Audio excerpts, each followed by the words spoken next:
On May 29, 2025, the US Court of International Trade blocked significant tariffs initiated by former President Trump under the International Emergency Economic Powers Act. Two sides quickly formed.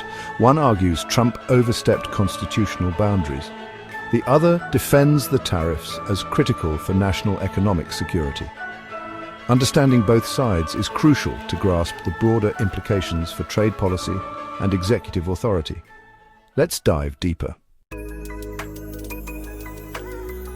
The US court found that the tariffs, particularly the 10% general levy and 25% on Canada, Mexico, and China's fentanyl-related imports, violated the constitutional separation of powers. The court emphasized that only Congress can regulate commerce with foreign nations.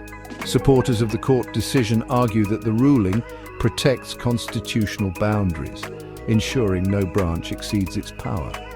Critics argue that while constitutional concerns are valid, trade threats require fast responses that courts might not fully appreciate. Here, facts and feelings diverge. Feelings of urgency clash with the constitutional fact that trade is Congress's domain. This ruling reshapes how emergency powers are interpreted. Proponents of the court's decision emphasize that unchecked power risks a precedent where any trade tension could be declared an emergency.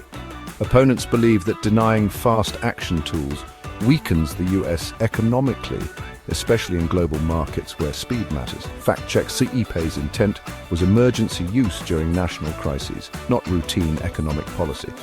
This points toward the court's interpretation aligning more closely with legislative intent. IEPA was enacted in 1977 to enable presidential action during genuine national security threats. Court defenders argue that using IEPA for trade deficits or drug imports stretches the law beyond its purpose. Trump supporters argue that fentanyl imports constitute a clear security threat, justifying emergency measures. Factually, fentanyl trafficking is a real crisis, but historically, economic trade actions under IEPA have been rare and exceptional, not routine. Lower tariffs generally benefit importers and consumers through lower prices.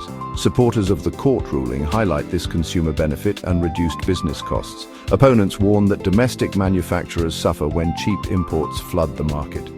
Price indexes show tariffs typically raise consumer costs by 5 to 10%, confirming economic relief for households with tariff removal.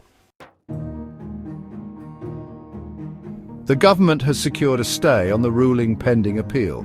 Court supporters hope Congress will clearly reassert its authority on trade. Tariff advocates argue future presidents need emergency flexibility to avoid paralysis during crises. Both sides face risk gridlocked reform could leave trade policy in limbo for years. Unchecked executive power risks undermining democracy and emboldening future abuses. Court supporters stress that historical examples show how emergency powers can be misused. Tariff defenders argue that excessive limits could cripple US response capabilities. Overbroad emergency declarations have led to significant rights abuses historically, from internment camps to surveillance expansions. Let's recap the strongest points for blocking the tariffs' constitutional integrity. Congress, not the president, controls trade. This ensures that trade policy decisions are made through a democratic process, not unilateral executive action. Economic relief. Lower tariffs ease costs for businesses and consumers. With tariffs blocked, prices on imported goods decrease, benefiting both companies and households. Preventing abuse. Setting limits on emergency powers prevents overreach.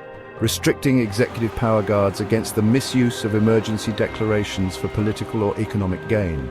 Against the court's decision. Let's also recap the strongest points. Against blocking the tariffs' economic security, tariffs were aimed at protecting US interests. Tariffs can shield domestic industries from unfair foreign competition and support national economic resilience. Policy flexibility and emergencies demand fast executive action. In rapidly evolving crises, the executive branch needs the agility to respond without awaiting lengthy legislative processes. Trade leverage.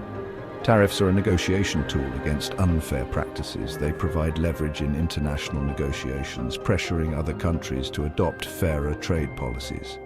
Final thought. This is more than a legal debate, it's about the balance between authority and accountability. As always, think critically.